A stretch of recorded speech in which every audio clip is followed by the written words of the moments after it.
good afternoon, everyone. And it's my privilege to welcome you all to today's event. And I'm excited to introduce our esteemed speaker, Nameel Akram, a VP of Technology at CareStack. And with his expertise in driving technological innovations, he has been a vital part of company's growth. So, without wasting any moment, I would like to welcome him onto the stage.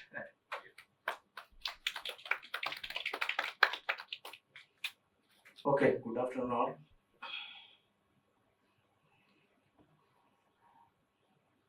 Before diving into the topic, let me ask a question. So, what is a waterfall model?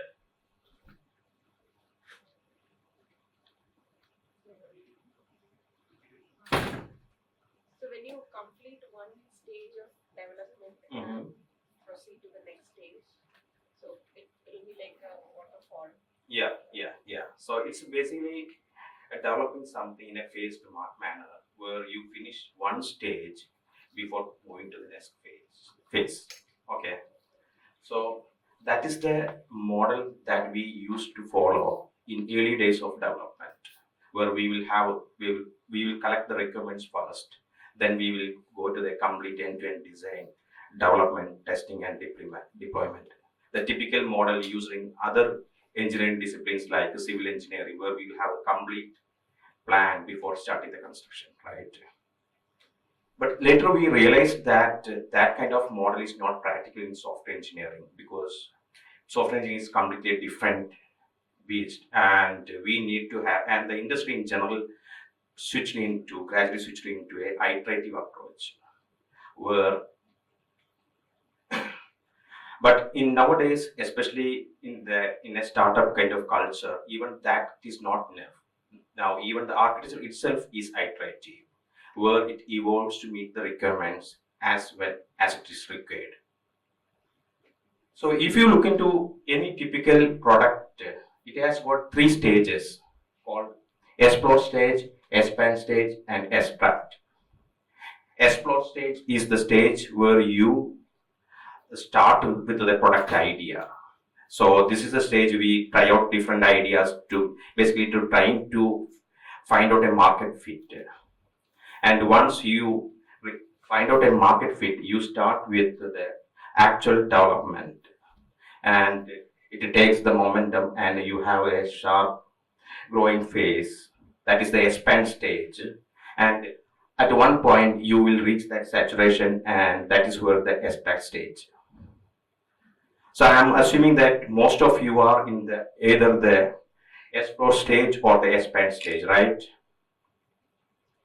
So the architectural approach that we have to take depends upon where you as a company is. The architectural approach at the explore stage is going to be different from the expand and the extract.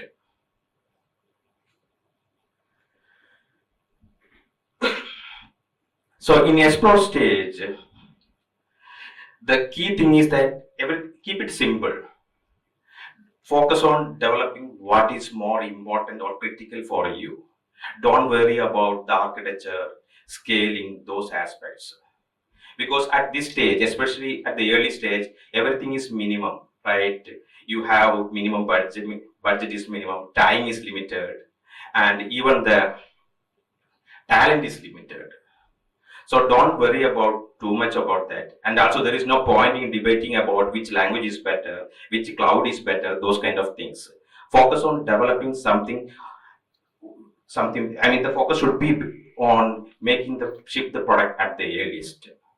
So pick the language which the team is comfortable. Pick the platform which is easy to deploy. And from that aspect, if you are into cloud, prefer the managed services or the PaaS services instead of building everything from scratch. And also in cloud platforms like AWS, Azure, etc., there are a lot of free tiers. So you start using that. In the case of CareStack, this is the architecture that we were having when we onboard our first customer. You can see that it's just one database and a server and a caching layer. That is what we were having when we onboarded our first customer. And this in-depth infrastructure we were able to put together just in a couple of hours, and it was managed by a fresh graduate. So keep it simple in the explore stage. So once you have the market fit and you start to onboard the customers, at that point, start thinking about architecture seriously. Okay. And one of the first thing at that you have to define is that we have to define the rules for the architecture.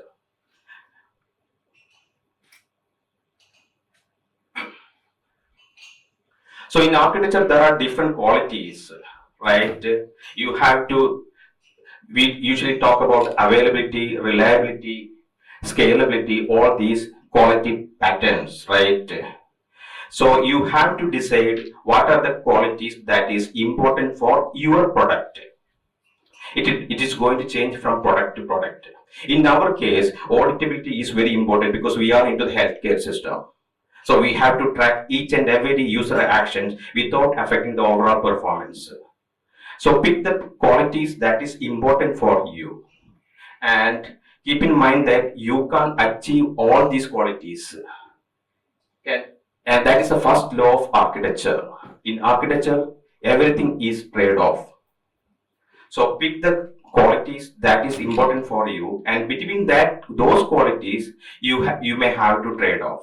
For example, flexibility versus simplicity. Which one you have to take? Performance versus availability. Uh, Technical depth versus the productive market. So these are the trade-offs that you have to take continuously throughout your journey. So don't wait for a perfect solution. Start with the what you are having and always have a trade-off kind of mentality. And the second thing, law of architecture is why is more important than how. And this is especially important in startup. So before you are making any changes in the system, before introducing new services or elements into a system, have a clear justification for doing that. How to do it is secondary. Why are we doing it is more important. So keep these two laws in mind always while going through that journey. First thing is that the architecture is always a trade-off, and the second thing is that why is more important than how.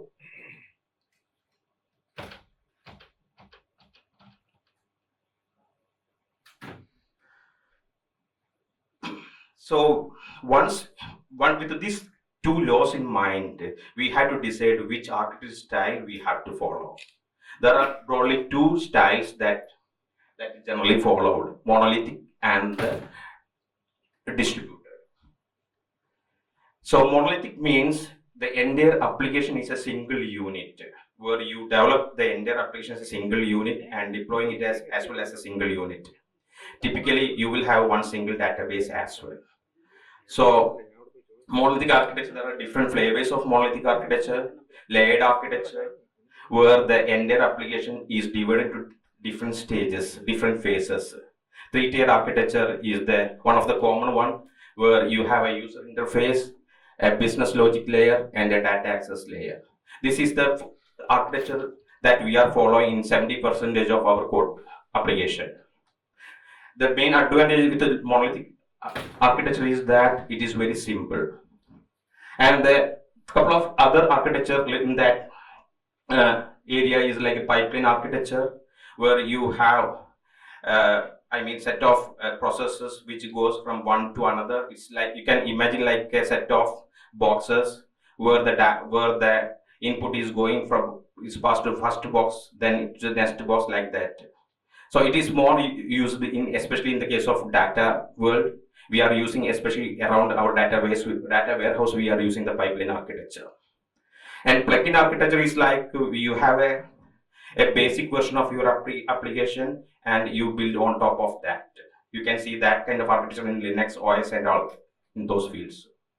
So main advantage of monolithic is that the simplicity, because it's very simple. Entire thing is a one single unit. That because of that you can easily deploy it, and everything is shared, right? Because we are putting everything in one single infrastructure, and that is why it is the cost is less and the overhead is also very less.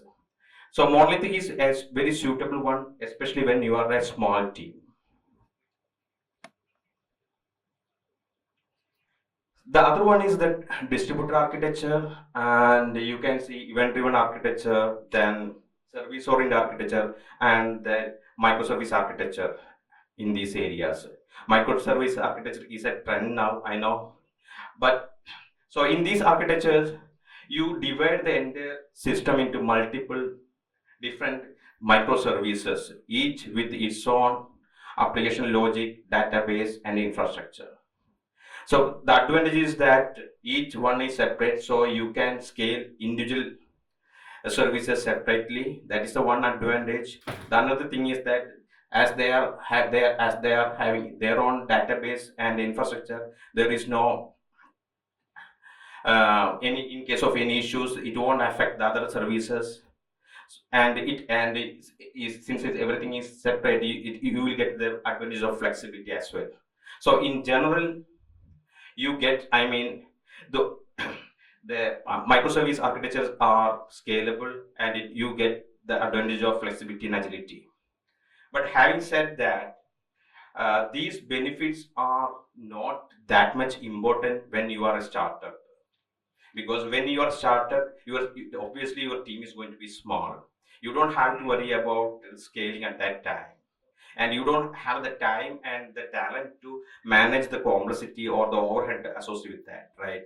So in my view, if you are starting as a, I mean, in the case of a startup, you start it as a monolithic, especially a modular monolithic. So that would make your system, I mean, very simple and easy to deploy.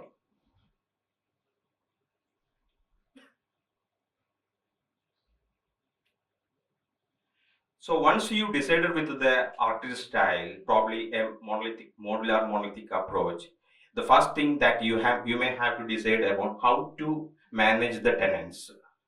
Tenant is basically the one to whom you are providing service, right? It can be in a B2B, it can be other businesses, or it can be customers. So in the case of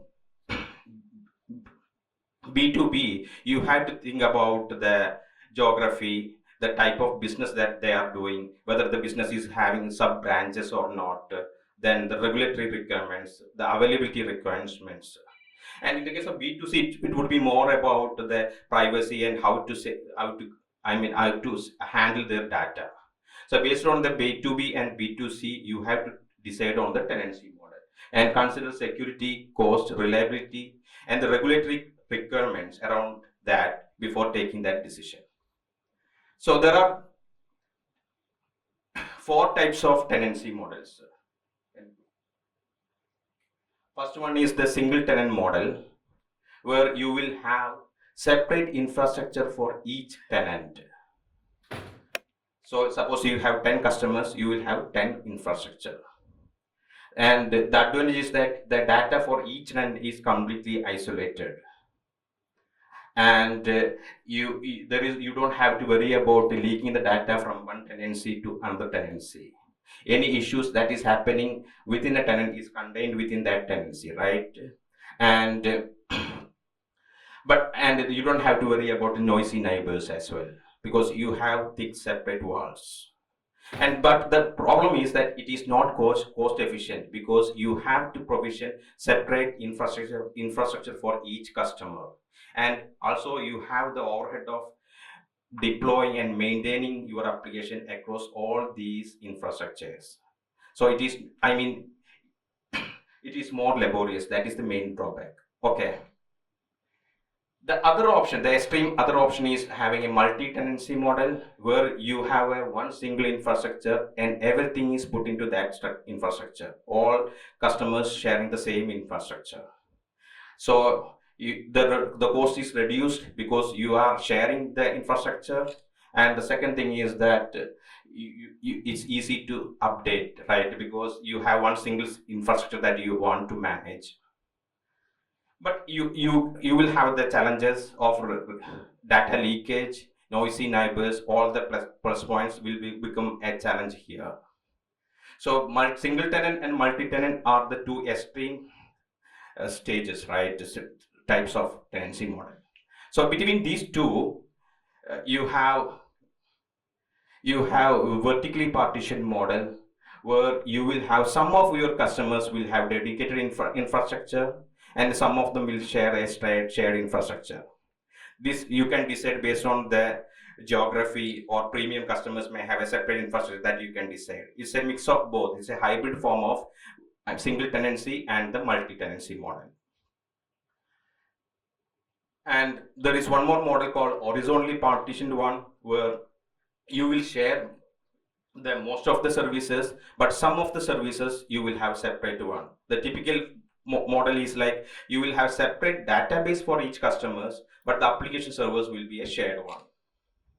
So there are four options, right? Single tenant model, multi-tenant model, horizontal and vertical.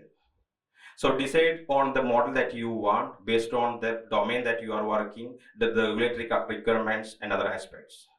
And if you are not in a position to decide on that, if you are very early to the development startup, and if you are not in a position to decide on that, go with the multi-tenancy model. Because in the case of multi-tenancy model, it is very easy to switch to a single tenancy model and also to other models. So if you are not sure, go with multi-tenancy model.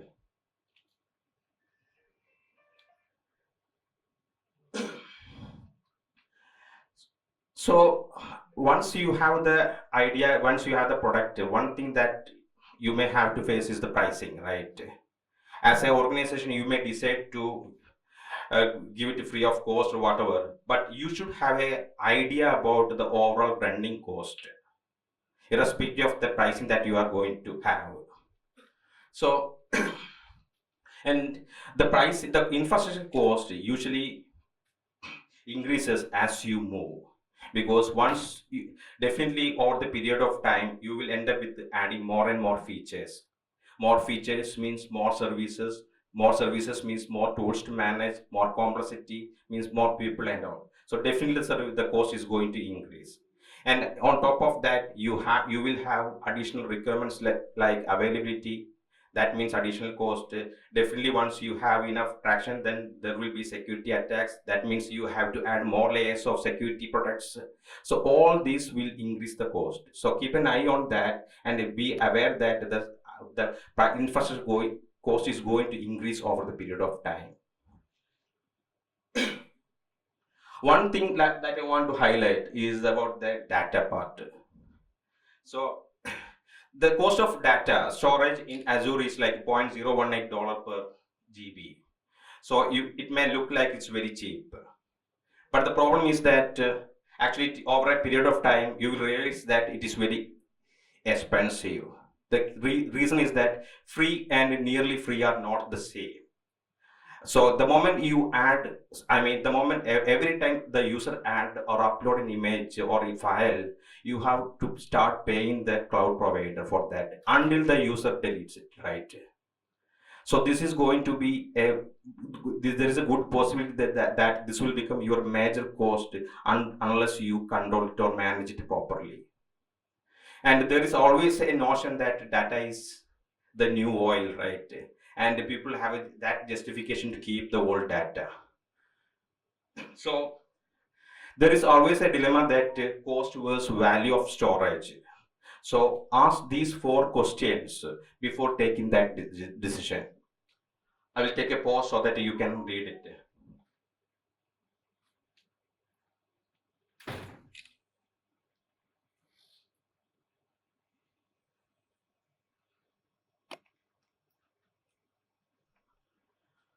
So ask these four questions, and based on that, take a decision whether you want to keep the data or not. And if you are keeping the data, how long you want to keep it.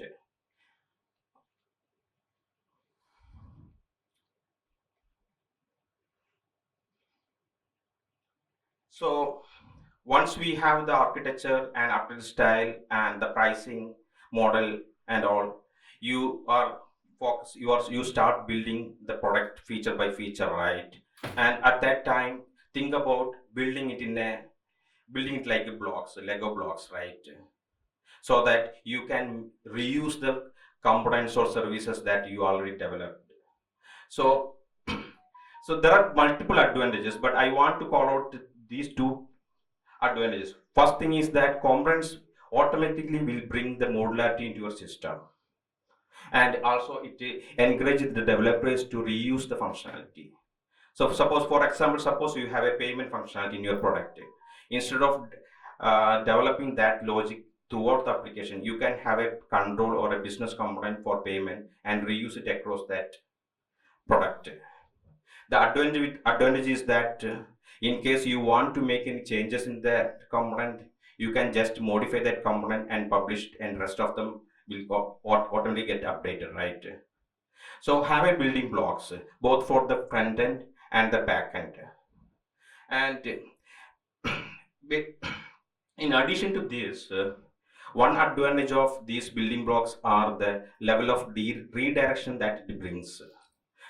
There is a famous quote by David Wheeler that all problems in computer science can be solved by one level of redirection. Of course, too many redirections is a problem, but one level of redirection, I mean, most of the cases, it's always good to have. So instead of using a Azure or AWS service, have a one layer between that, so that in case you want to switch, you can easily change. That is the case with the database or whatever service that you are using. Have a one layer of abstraction. In our case, all our backend services are we are into Azure, and we are not using any of our services, Azure services directly. We have our own one layer in between our application code and the Azure service. And because of that, if we want, we can easily switch to another platform, another cloud platform, or a on-prem solution within a couple of months. So have a one.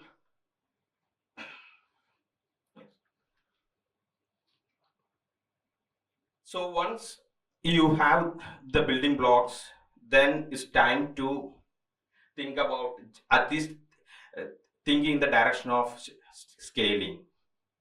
And one of the first step that you have to take in that direction is to make your application server stateless. Stateless means avoid avoid keeping the user data or application data in your application server. The problem is, suppose you are assuming that you are keeping your data in your application server. So in case you want to add one more server to address more load, to serve more customers, you won't be able to do it, right? Because your application data and the data are in a specific server. So try to avoid or try to build the application in a stateless manner. So how do we do it? Any idea? Services, AWS and Azure services, Sorry? the keeping the data, everything in a database for e-commerce. Yeah. So instead of keeping the data in the application server, keep it outside some distributed cache or database outside the application server.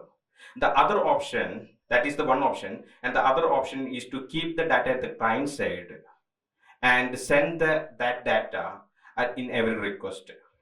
In most of the cases, this data would be like user session or basic user information, which we can easily keep it in a cookie or something, or even a JWT token. In our case, we are keeping it in the client side and we are sending it as part of every request. That is what we are doing. So there are two options: either keep it at the client side or it is in a shared infrastructure.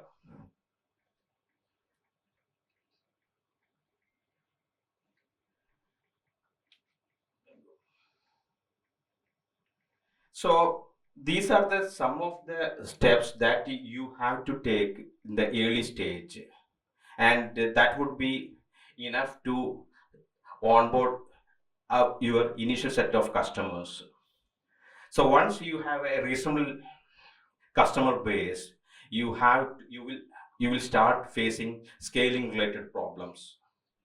The first, so if your servers are stateless, you can easily scale your application servers. That's not a problem. But what about database?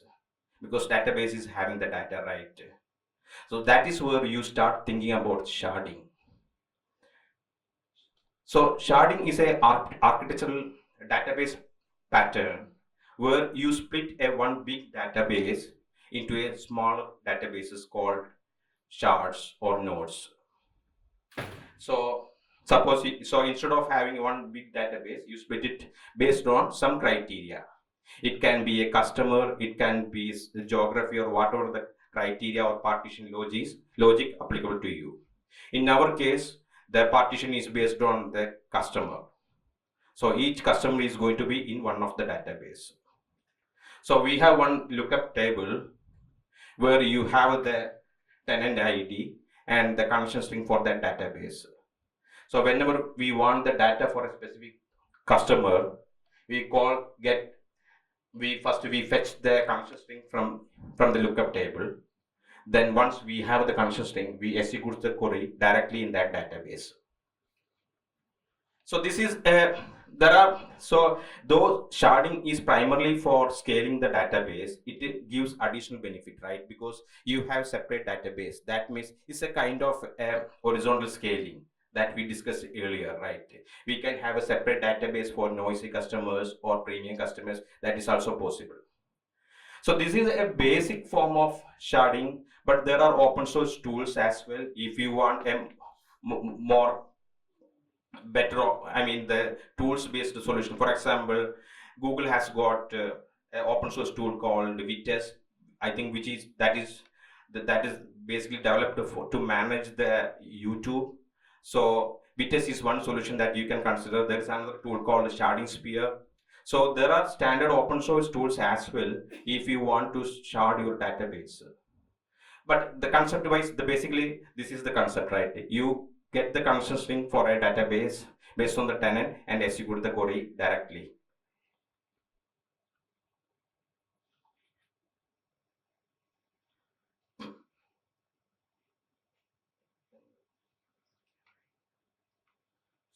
So after the initial stage, once you start to have the growth, once you have once you have the expanding stage, you have to start thinking about a couple of key attributes like security, scaling, and availability. Actually, these problems are good to solve problems because you start to face these problems when you have a reasonable size of customers. So these topics are in-depth topics. So I will just touch upon those topics considering the time. So in security, there are three types of security that you have to consider: application security, and the data security, and infrastructure security. Application security about writing secure code. It's all about thinking about the security while writing the code, like thinking about the SQL injection, cross-site scripting, those aspects. The second part is about security testing. Do a security testing of what you developed. So there are, for example, you can start with the tools like or that Zap tool, and then later, if you want, you can start using Burp tool or other tools, and also introduce a proper authentication and authorization mechanism from the initial stage itself, and update your frameworks that you are using, be it the libraries or the Docker images, whatever you are using, update it very frequently. Data part: encrypt the data both at rest and the transit, and have a proper access control for the access, and classify the data based on the importance of the data, and have a proper backup and restore mechanism so that in case something goes wrong, you can easily recover it. And the infrastructure side, ensure that your network is private and you have proper endpoints. You can start with you can have WAF layers and all, and have a physical separation for the infrastructure, and to have regular updates for your system. The second thing is the scaling part. So what's the scaling? The scaling is the ability of a system to handle more users by adding more resources. So if suppose you have a system which can support 10 users, or somebody you have a hardware, a computer which can support 10 users, and if you can support 20 users by adding one more hardware, then your system is scalable. So but in reality the problem is, in most of the cases technically it won't be easy to add one more server. There will be a lot of dependencies. That is what we are trying to solve by this sharding, stateless and all. So, and also there we should be very clear about the difference between performance and scalability. They are not the same. Performance means if your system is slow for a single user, then it's a performance problem. But if your system is fast for a single user but slow for a slow under heavy load, then it's a performance scalability problem.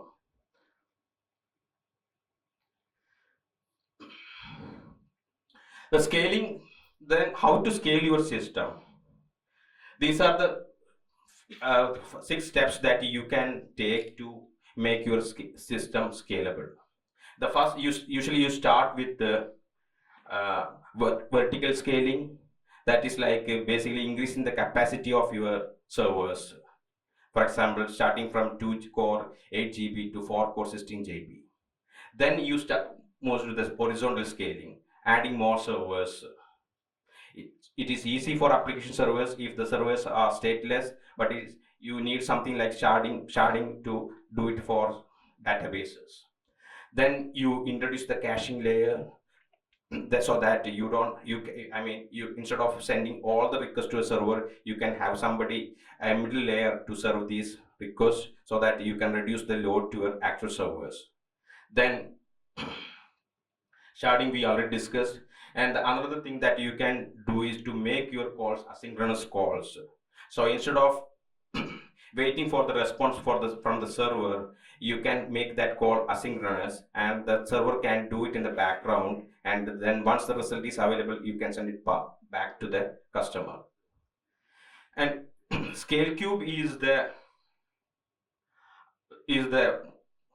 one last thing that you can do. Basically using scale cube is a combination of all these things, and using scale cube actually you can have a kind of an infinite scaling is possible. Basically it's all about using horizontal scaling, vertical scaling, splitting your application into microservices. Like that, basically you are scaling for infinite.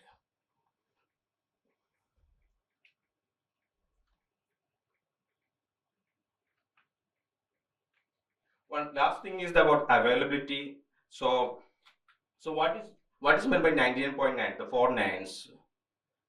4 nines means that you are giving the guarantee to the customer that your system would be available 99.99% of the time. That means in a month your system would be down maximum 4 minutes and 34 seconds. Okay. So how do we do it? So suppose you have a server with 99.9 availability. So this is our application server, and let us assume that we have a database with 99.99. So what would be the total availability?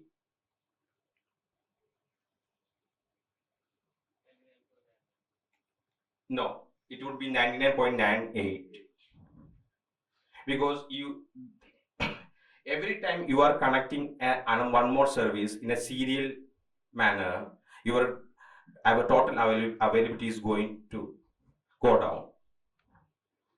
So that is the challenge, right? Because in a typical application we will have more than that. We will have application server, database, then caching, then service bus, queue, all these things. So how do we achieve this 99? So that is where we use replicas. So instead of, suppose let us assume that we have 2 servers for application, each with 99.9. Since this is a parallel connection, this is a OR, right? So that OR means parallel connection. That means if each one of is having 99.99, in total you will get 6 nines. Now, so that means now take the case of a database and server, each with 6 nines, right?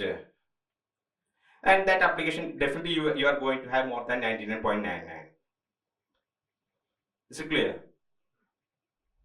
So using a combination of So what do you mean by node 1 and node 2? so this is this is our application server, and this is a replica of that same server. And you load balance to it. Yes, load balance. And it's applicable for database as well. Typically, it will be a 3-node cluster in the case of database. So instead of 2, there will be 3 databases. So this is the formula to find the total. So in our case, 99.9 is what we are guaranteeing to our customers, and as part of that, we have replicas within our infrastructure, and along with that, we are replicating our data across the regions. So in each country, we are having our infrastructure in 2 regions. And when in case of any disaster, for example, this is region 1 and region 2. In case of any issues in the database in region 1, we fail over to database 2. The database in the second region. And if it is with the server, we fail over to the next one, the other one. And even if the entire region is down, we can fail over to the second region. And you know that it's happening. Region failures are very common. Yeah. Is it allowed in your healthcare system to actually copy the data to another country? No. Yeah, it's not allowed. Yes. So that is why we are having these regions are within the country. So you can see that we have separate for each country we have a paid region. So in each country we have 2 regions. Availability zone, 2 availability. Yeah. Not zones, it's a regions. In Azure it's called paired regions. So for example, in US it is Azure East and West are paired regions. And within each region we have availability zones. What about this router? Is the router based? What is this router? Yeah, so yeah, it can happen, but the thing is that router is more of a DNS router. The probability is very less, and so we never had an issue with the router, but we had multiple issues with the regions.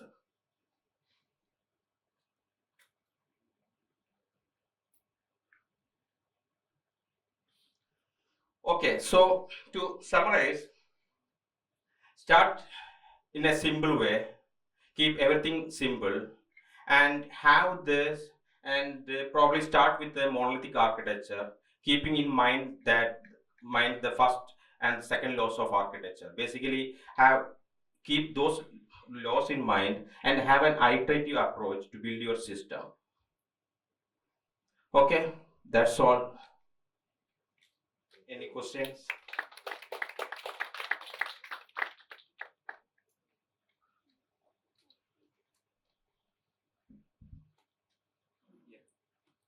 So I had a question regarding the architecture that you mentioned initially. Yeah. So initially you mentioned that there is the monolithic architecture and then you have distributed, right? Yeah. So but the thing is, like when you're using monolithic architecture, there's an issue with cognitive overload. Developers where they're not able to separate the concerns properly. So, but then that problem is solved with distributed architecture, right? But then distributed architecture has the problem of more development time, right? So, like, is there a hybrid approach that we can follow which has the benefits of both? That is why I specifically mentioned a modular monolithic. Right.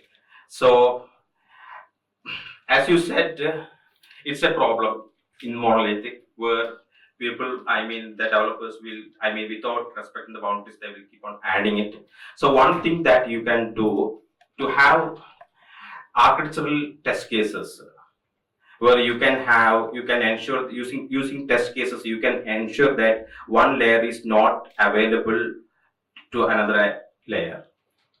So you can, there is one NR or something, that is what we are into C#. That is okay. There is one framework like that. So you can have test cases like that to ensure that cross layer references are not happening. So that is one option that you can have. But I agree with you that without a proper discipline, there is a good possibility of cross reference and making and becoming like a big ball of mud, right? Okay, one topic, one ticket, one server fails and we move to the other one, switch to the other one. So is there any chance of losing some transactions that recently happened? Okay, so in the case of database, yes. But in the case of application servers, the probability is less because anyway the request is already sent to that region and you will get it back. But in the case of database, there is the possibility, and in the case of Azure databases, the maximum data loss is 15 seconds. That is what I remember. Okay, so if that data loss they are reporting, then how can we handle such situation? Nowhere. No. So what's the database you are using as? Yeah, so we started with Azure SQL Managed Services. As I said, at that time, I mean, we want to focus on something which we can easily develop, right? So that is why we started with Azure SQL, and later we, moved a couple of our, I would say like 20% of workload we moved to other databases like MySQL, which is relatively cheap compared to Azure SQL. And now it's like we are having multiple databases, like what we are using. We have our warehouse, and then MySQL is used. Then NoSQL, Cosmos DB we are using, MongoDB we are using, blob storage, table storage. That is what I said. Initially, it will be very simple. Over the period, you will end up adding different services. But the thing is that definitely you have to add more services as you grow. But keep on asking this question: is it really required? Yeah. And resist the temptation to try out all the new fancy stuff. So what about the front end? Front end, we are Angular. Yeah, majority of the applications is Angular, but we have React as well in one of the product. You said in between C#, right? C# is the application, right? Yes. So when you're comparing Node.js, a lot of people now say, okay, Node.js is the best. Well, I don't know anything. Okay, I'm just asking this question. Yeah. That is what I said initially. There is no point in debating it. Pick the one which the team is comfortable. But we do have Node also, right? Yeah. We started with C#, but now we have a couple of products in Node as well. So you are also in the transition. Not really. So I like the idea of simplicity, starting with very simple when you start up. But then if you talk to a security guy, he will say you should always think shift left rather than shift right. You should not be thinking about security at the end, but rather from before even starting the code, you should be thinking about the security architecture, and every line of code should be thought about, and from the security angle, we should be writing about. So there's always a trade-off, as you mentioned. You will take more time if you think about security even before you start writing the code. From the architecture point of view, also from the libraries that you're using or the product that you're trying to build. Otherwise, it will be a rework if you have to avoid some of the product and then take some other product because of some vulnerabilities or whatever. So it's a trade-off always. I mean, whether you want to start simple or whether you want to rework later. Yeah. So the challenge is like I said, like it's a trade-off, and especially when you are in the early stage, we have to. As I said, everything is limited. So we have to, the first thing is the product, right? Then only the security comes, right? And what we can do is we can have the abstraction, so that in case you want to change it, later you can easily change it. It works for monolithic, but in case of distributed, in case of Kubernetes kind of environment, I think security has to be thought first, and then later you can think about the code. You mean read the concept of redirection is applicable in the Kubernetes as well.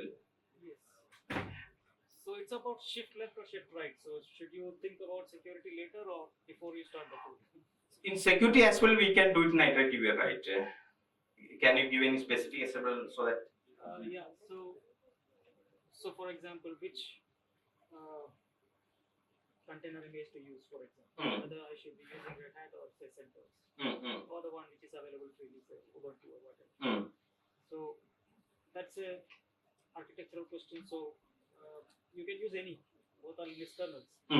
But from the security point of view, it's always better to use Red Hat because it is secure and it is paid. But it's easy to use the free version and start developing it, and rather than do all the migration and do all. But even if, I mean, in this specific case, even we don't have to do all the migration, right? Because it's all about the image that we are using to build the infrastructure or the Docker images, right? So rework is required. not really, right? Because we are using the containers, container registries, and it's you referring to that one, right? Which, for example, in our case, in the chart file we specify which image we have to use. It's just changing that chart file, right? Yeah. So in my experience, the libraries that I have called, Red Hat will be at least 6 months older compared to the Fedora, because Fedora is for innovation and you have all the bleeding edge libraries. So you for the ease of development, you use the latest stuff, but then in the production environment, Fedora will not be allowed because it is unsupported, and then security guy says you will have to go for a supported version, and then you shift to Red Hat, and then you find some of the libraries that were there were advanced, and these are older ones, and then a lot of issues keeps coming up. Library specific to the application. The libraries used by the application. Yes. Okay. In some cases. Okay. Not always. Always a trade-off. Yeah.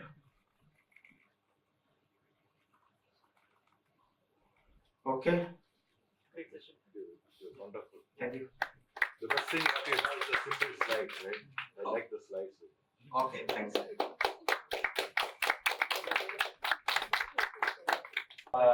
I would like to express my heartfelt gratitude for Professor for taking time out of his busy schedule and taking such a wonderful class. So we would like to present him with a small token of appreciation from our side.